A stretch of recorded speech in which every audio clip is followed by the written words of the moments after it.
Hi, everyone, and welcome to another episode of Blame It on Marketing with Ruta and I. Today, we are joined by Steffen, who will introduce himself in a second. But today, we are talking about a subject that is like, or even just saying it triggers me. And the title is We Need to Get More Leads.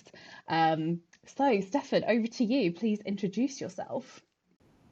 Thank you so much, Emma. Yeah, as you said, I'm Steffen. Today I'm the CMO at a company called DreamData. I'm also the co-founder of the company. What we do essentially is we help B2B companies understand how they produce revenue, which is typically a question that marketing have to struggle a bit more to answer than the salespeople that have their contracts that they can just go and show to the CEO. So that's kind of what I've been on the last 4 years, I think it is now. Before that, I've always been working in B2B companies, predominantly digital thinking companies. So my opinion about stuff is very heavily shaped by being in B2B companies that think a lot digital. So if I'm a little bit biased towards this, I've at least declared it now. That's the way I feel. Yeah.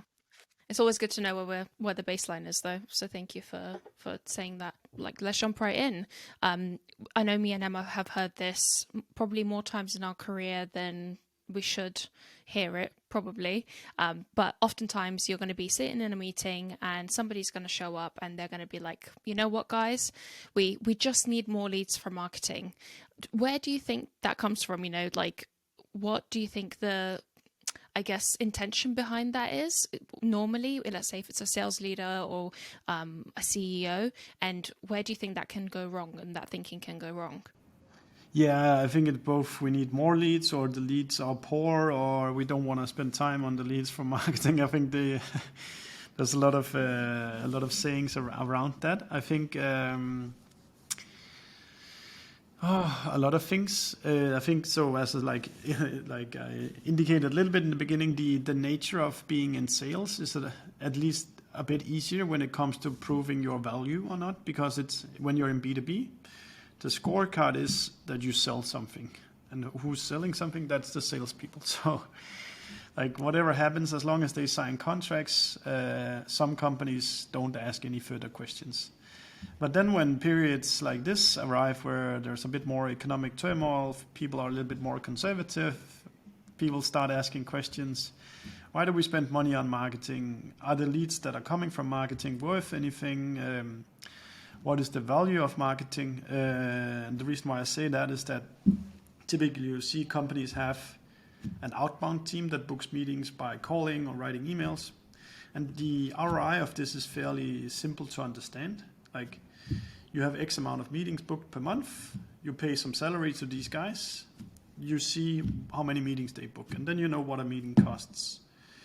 With marketing, it can be a little bit harder to wire your organization to understand the value of these things, which I would advise anybody to strive to get towards as place where when a demo call is booked, you can explain the route it took to this demo call being booked, because then you have a metrics where you can say this demo call came from this paid marketing source, for example, and it cost us X amount of money. Because that is very comparable to what they already know as a metrics from what they spend on buying meetings from outbound teams. So I think like going back, like the whole reason why marketing is often questioned is that unless you're pretty savvy, it can be sometimes hard to connect the dots of we did X, Y, Z in marketing 2 quarters back, and now the sales team have a good quarter this quarter. And so you need to work your way towards a way to understand and like to have a narrative in your organization about why are we doing things. And it's actually, though I work and co-founded a company that does, like data explanations of how you produce money, I would say the first thing you need in your organization is a narrative of why you do things. Like, talk to your colleagues about the plans we have for marketing in this quarter are X, Y, Z. the reason why we think that is a good idea is we think we can attain certain amount of leads or produce cases that makes customers trust us or collect X amount of reviews.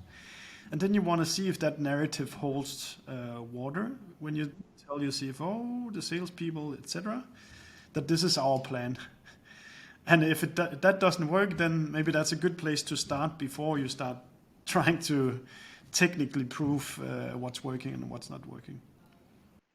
Absolutely. I think as well, I agree with you, Stefan, although I think you're being really kind and very diplomatic about sales, because I'm obviously a bit of a skeptic sometimes. I think it's because we've all worked in these environments before, and we're not going to diss sales too hard. But I think one of the reasons, the sort of like notion that salespeople want more leads is because, you know, when you, as you say, in like times of economic downturn or when they're having a bad quarter, the natural thing is to blame marketing. It's what this whole podcast is about. So it's about saying, you know, like we need volume. And I think there's obviously that pressure that comes from senior leaders. And I've seen it, like I've worked with marketing people where their KPIs have been purely based on lead volumes coming in, which is incredibly dangerous. So I just want to hear a bit about your thoughts on that. So where that is the like the guiding star, North Star for a marketing team, like you've got to get volume. What are your thoughts on that? I get sort of sense of how you say it, Emma, that's probably a dangerous thing, because like at the end of the day, all of us just want our company to produce more revenue, and adding more email addresses in your CRM system is quite often not correlating with doing so. You want marketing to produce demand from accounts that look like somebody you normally sell to, like somebody that you would define as your ideal customer profile. If emails was just the goal, you can just run a funny cat video ad on Facebook and then collect thousands and thousands of emails. But those emails would probably hold zero intention of purchasing the product that you're representing. And I think this is where you can talk about both from marketing and sales, and to come up with like a reasonable thing that marketing can be responsible for. And I think just collecting emails is probably not a meaningful thing to measure on.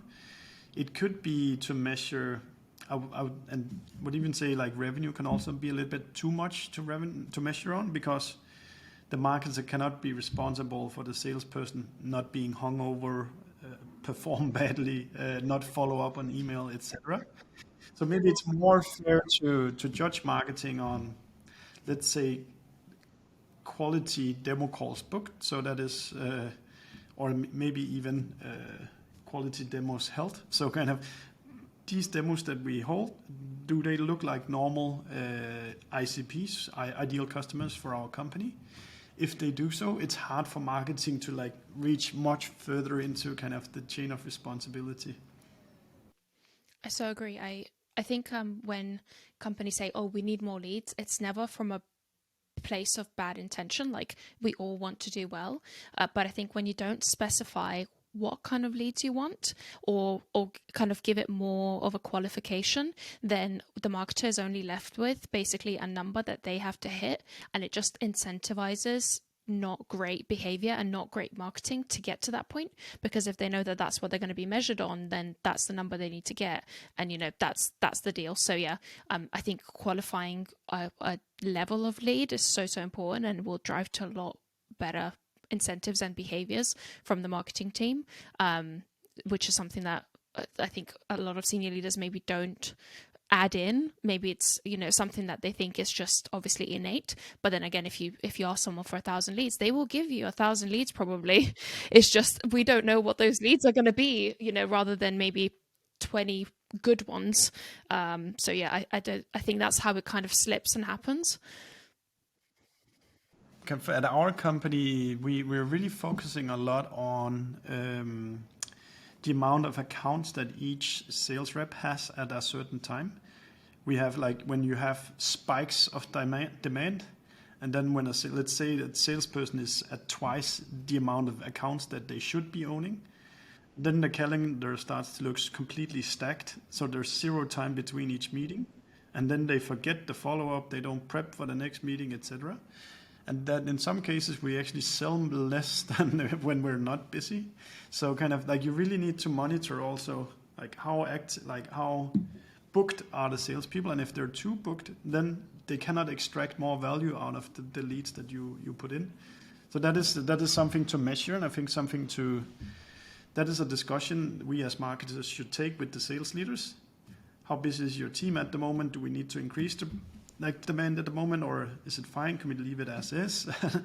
Or are you actually because return on marketing comes from salespeople selling. So we want to monitor this relation really tightly.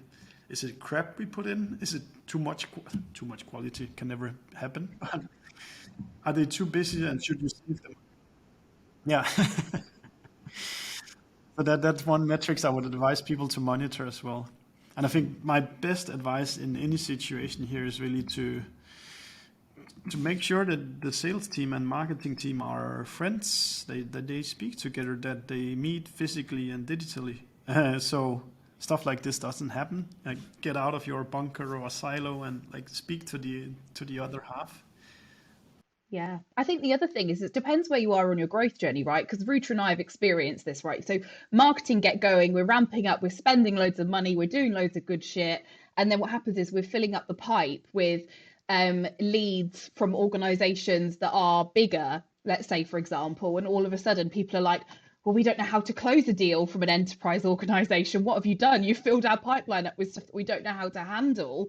And then obviously naturally from there, things slow down, things get harder, you start to feel like the aching and the creaking of a company that's scaling up. And again, I think that just goes back to your point, Stefan, about aligning and making sure people are, we're targeting the right people, not just, from marketing's perspective, but also that the sales team are also set up for success, so that when those bigger companies do come through, when that stuff starts happening, we're set up to handle it, and we're not just turning around and pointing fingers at each other, because it's so sad, isn't it, Ruta, when that sort of stuff happens, because it's like, well, we've done our end of the bargain, and then you've got salespeople who can't close, which is There's always quite a little bit of a freak out when the ACV goes up massively over a small period of time. I've seen many companies just not include that into their pipeline forecast because they've never done it, which is understandable, I guess. But, also it makes it then hard for everyone else, because marketing probably didn't go out there and purposefully maybe get these, but they're starting to attract bigger companies because the brand is growing. There's better discourse in the world about the company. So that is a tough one to solve. Have you seen that happen, Stefan? What are your I opinions? think one of the most important exercises we've done at our company has been to deliberately settle on an ideal customer profile, and also coming up with an antithesis to this, because that's sometimes it's easier to say, okay, it's definitely not those guys and it's not them over there, because then you train the organization to think about what's important. Marketing knows who are we trying to attract, who's the persona, where do we need to find them, etc. The salespeople should only work on closing the deals that we have agreed. These are the ones that we should try to sell to. The product team only builds product that relates to this ideal customer profile as well. And in that sense, kind of on a macro level, then everybody's pushing in the same direction. They don't have to ask people what to do. They know, okay, it's this ideal customer profile, so continue working in that direction. That has really helped align our company. It can be nerve-wracking in the beginning to say, okay, we're actually not going to sell to these guys, although they're super eager. But what if they sign and then churn 3 months later? Then you've done worse for your company than if you didn't sign them. So I would definitely advise any company out there to work on ideal customer profiles. It's a painful process of saying no to some and yes to others, but it will help everybody in the organization align around certain targets. We didn't come here to talk about ICPs, but I do have one question, if you don't mind just veering off the side. Yeah, I mean, it's to do with leads, right? So it's very closely linked. I spend a lot of time looking at people's ICPs, and a lot of the time their ICPs are dream ICPs. They're not actually who they're serving well and who they are attracting and selling to and renewing.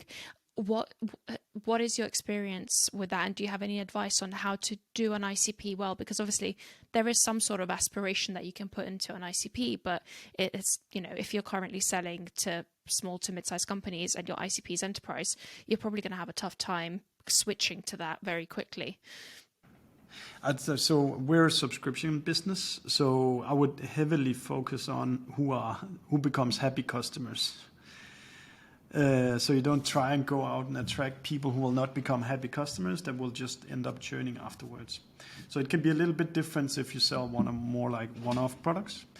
My advice would be, so we read this obviously awesome book by April Dunford, which I can heavily recommend if you're going through this process. But as I said before, I would go with objectively verifiable information because it's so much faster and easy. So what could it be? That could be how many employees are in this company, which technologies do they use, which country are they in the right industry, etc. So stuff you can actually look up within seconds and see whether it's true or not. Not something where you have to be super opinionated with probably yes, no, then it becomes very ineffective.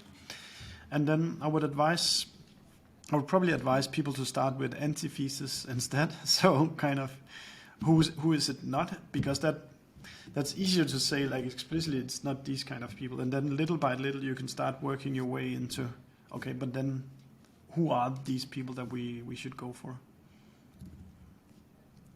Yeah, it's just such a underrated thing, spending your time sorting out an ICP and then aligning everyone to that. Um, yeah, and actually using it. Oh God, I've seen it go horribly wrong. Someone just decides like we're going to go after enterprise, and you're like, hang on, but we don't have a enterprise product, we don't have an enterprise sales team, and we don't have the resource to back up the relationships that we need to maintain enterprise relationships. Yeah, it's like the Wild West when that happens. So Stefan, what can you do when you've got sort of like sales and the leadership team who are knocking on the door and demanding more leads because they think that's the answer? How do we help our colleagues understand that it's not? Good question. But I would probably, for me, it would probably start with, let's say, looking at, okay, last year, how many deals we sell? How do these companies look like? Which path did they take? And then try to kind of come up.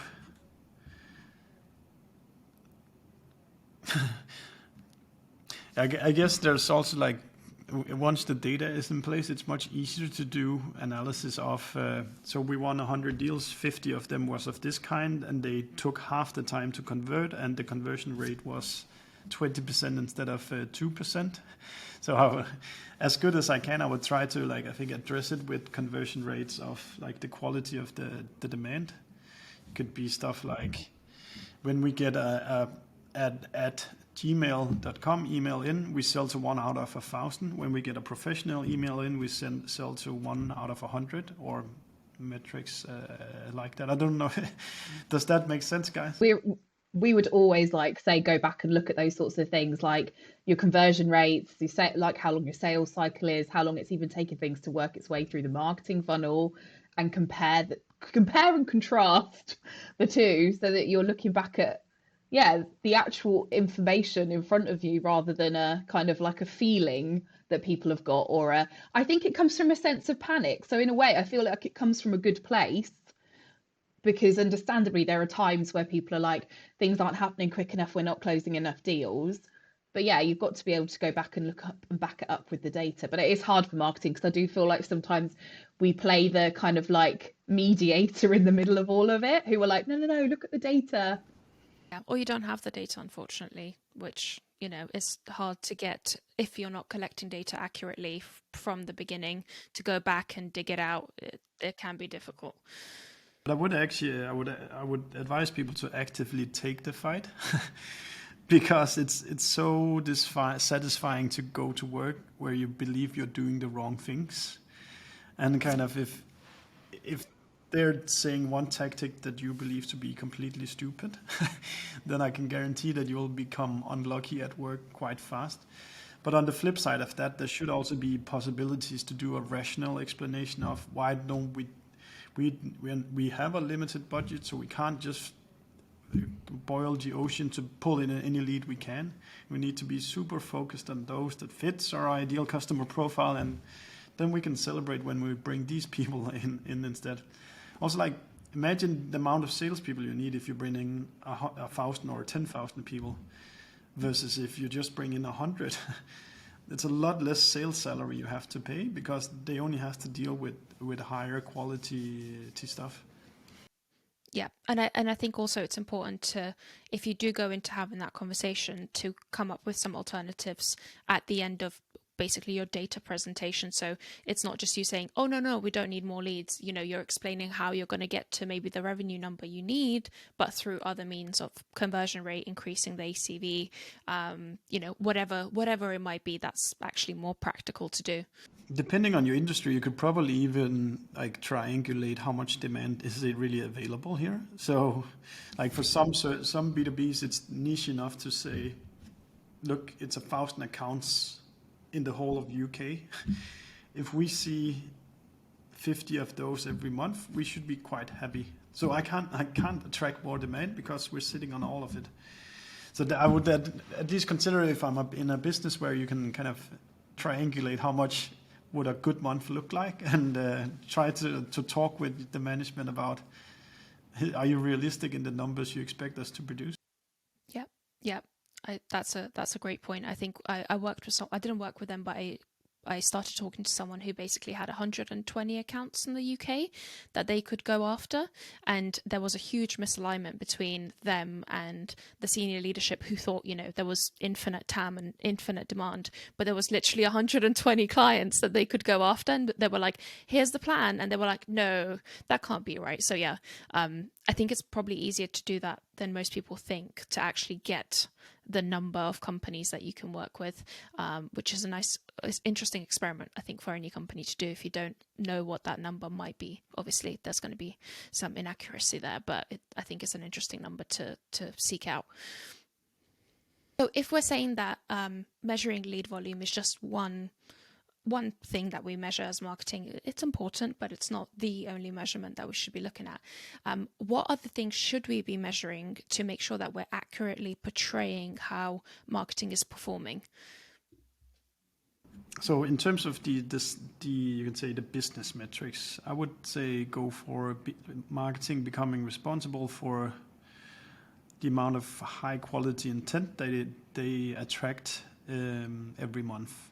And the reason why I'm saying that is that you need to be tracking something that is a relatively leading indicator, meaning that it takes a relatively short amount of time between your action and the outcome.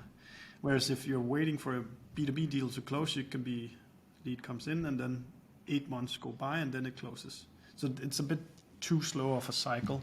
So find a proxy for something that it can become revenue, and look at the quality of that.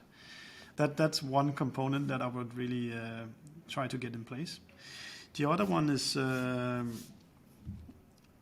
little bit related to DreamData. So people should start thinking account-based more than thinking lead or individual-based. The reason why I'm saying that is that when you sell B2B, you're selling to typically a team, a buying committee, or stuff like that. In that buying committee, there's anywhere between 3 and 5, the worst case is 10 people sitting. And if you're only looking at one activity, and does that one person become a lead, and does that one person go on and become sales qualified and won, etc., that's just not how the real life takes place. And if you're not able to connect at like an account-based timeline, then the marketing activities that typically sits earlier in the journey doesn't get connected with the revenue that comes out at a later stage. So that means you cannot judge your activities up against whether it produces money or not. And that's when, when budget starts to get scratched and people starts to get fired, is when like tougher times come. You have no proof that all the leads you brought in here actually went on to be part of this account, which then went on to become a deal later on. So you need to like wire both your brain and hopefully your data as well to think in an account-based timeline, and not just the progression of the individuals. I think the account-based approach is really motivating for sales and marketing as well, because there's nothing worse, I think, as for a salesperson to be working on a lead and then to find out, yeah, there's like six other people they need to be speaking to and they can't get in their foot in the door because this person's just doing some low level research because their boss has asked them to. Whereas when you do it on an account based approach, like as a salesperson, you get to go and connect and build relationships with all those people, but then being given the bandwidth to actually do that and do that properly is like completely different to someone being like, oh, we just did a webinar, here's a list of like 100 people, go call every single person. Like, it's just such a different approach, which is just I still don't see that many organizations do it, if I'm being honest. Ruta, I don't know what your experience is. Yeah. I totally agree. Still very much on the singular decision maker. Usually that's what you're most interested in. And any activity around, the entire account is kind of a little bit discounted for the most part, or just not tracked. So, if you're not building the accounts out, it It's doesn't so contrafactual because everybody knows there's 5 people and it's typically this guy or girl on the floor that starts, and then they have a CFO or something like that signs off. And it breaks you out of considering what is the group of personas that we normally need to cater to. So it's not enough to just convince the one persona that starts the journey or the one that signs the contract. Your website and content should hopefully like cater to all of those people in your buying committee. Because at least what we find at DreamData is that like when we convince one person, this person still needs to go and convince the rest of the organization to sign a contract with us. So you need to think about, have we actually enabled that person with enough convincing material that the deal slides through relatively easy once it gets onwards from the first demo call. Yeah, one of the stories we always tell is how we used to sell to HR people, and we used to give them basically a pre-made slideshow that would tick off their boss and then the CEO and the CFO in all the selling points, and they just had to change a logo, change some words here and there to make sure that it looked like their company. And that thing used to get downloaded more than any other asset on our website because it was just basically people allowing themselves to go and actually get the thing that they want.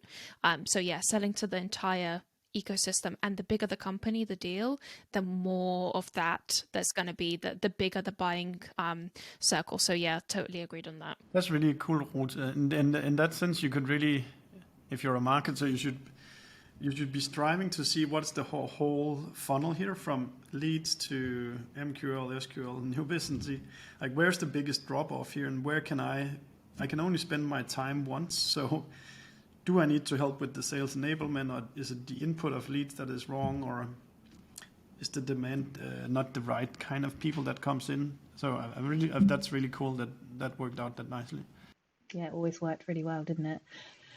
It goes back to that other thing as well, like when you take an account-based approach, because I always bang on a lot about advocacy, right? But if you build really good relationships with all those people inside that organization, surely they're also less likely to churn because you've kind of got mapped out all the key relationships, all the stakeholders. You're going to make, if you work in SaaS, if you've got customer success, you're going to make their lives easier when it comes to onboarding. Just the whole thing is going to run so much smoother. And also there's going to be, again, even just from a product perspective, you're going to make sure that like this is something they actually really want and need, because everyone's bought in from the outset. It feels like such a no-brainer. Yeah, it just doesn't. You just don't see it happen. Definitely need to be advocating for that a bit more, don't we? I think. I guess from like a business perspective, because I think like we've already pinpointed, there's usually like a bit of a tension between marketing and sales, when we're not working together, when we're not aligned. Any sort of thoughts or extra ideas on how businesses can help align marketing and sales further? Yeah, so like we actually wrote 10 advices that how we do it at DreamData, so people can find that blog post on our blog later. But I would say, just from the top of my head, it's kind of from both sides of the fence, take responsibility and walk into the other apartment and say, department and say, like if I'm a salesperson, I would walk in and say, these are the accounts that I like to sell to. We often sell to them. They get close at a good ACV or whatever it is, so that you at least have taken the responsibility to let marketing notice, or all these leads are crap, so stop sending me those. On the other side, marketing should strive to walk into the sales room and say, when you have your weekly pipeline meeting, I want to be in that meeting so I can listen to what the salespeople talk about. I want to hear the top 5 or 10 questions that our salespeople always get asked, so I can, instead of you going at it one-to-one all the time, I can go at it one-to-many, and I can spend a lot of time replying well. So for me, it's a lot about responsibility and like not thinking in a silo, but thinking about us as a business and how can I, from what I am good at, contribute the most to this company.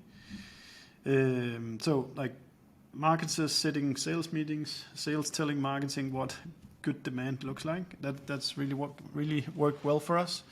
I would say like if you can get people physically together, like go out, have some drinks, play some sports, do some team building. So, it's also like if you regard the salespeople as your friends, would you then come in and like present catwoman@gmail.com and say like spend some time on a demo call with her? No, I don't think you would do that. So I think it's really this kind of, and then for marketing also, they need to realize that the scorecard is when we sell. It's not when we bring in a lead. So it is kind of thinking revenue, overthinking leads.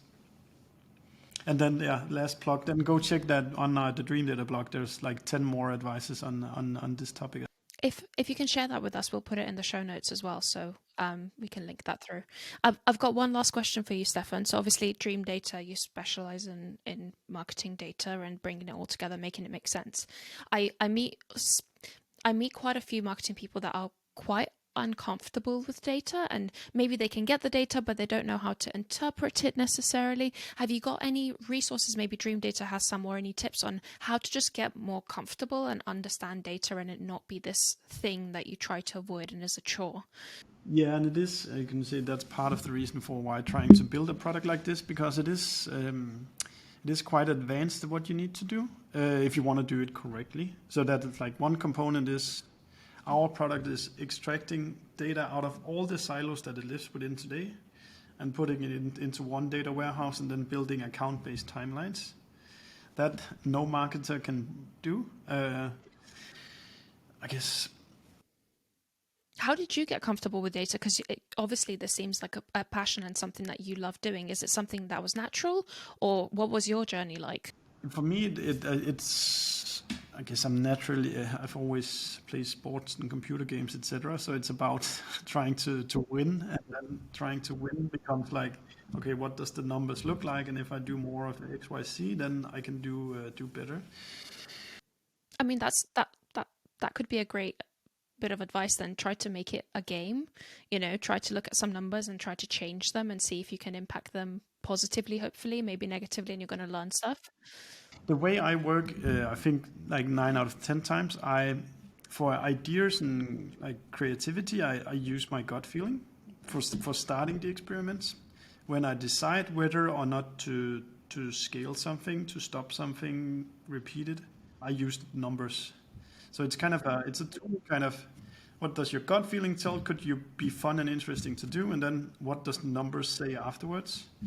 So you need to be, at least as a team, you need to be interested in both components. Otherwise, you kind of have a dark spot where you don't utilize what's worth. So I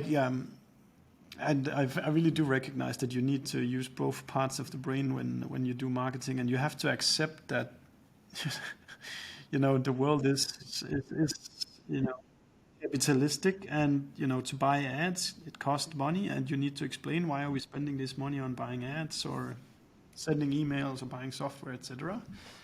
Definitely art and science. And if you can't ignore the science side, can you? You can't just do the fun bit. No, and but then on the flip side, there's also been multiple times where data has misled me because I've just too blindly looked at the data.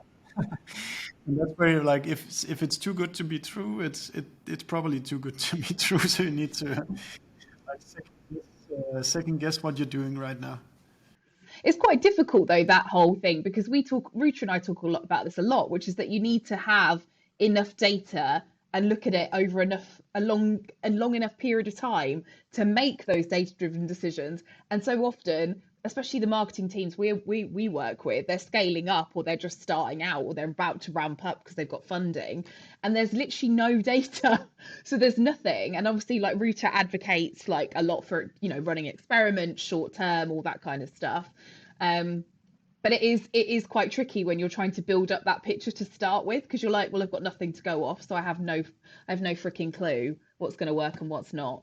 Also selling it into like senior management when you're like, we're going to run this many experiments per month. I'm going to figure out like in the next 2 months what's going to work. And then we're going to tell you how we're going to spend all this money. And they're like, wait, what? Don't you just have a strategy already? Like in a plan. And you're like, no, because I have no idea what's going to work right now. If I was telling you, I would be lying.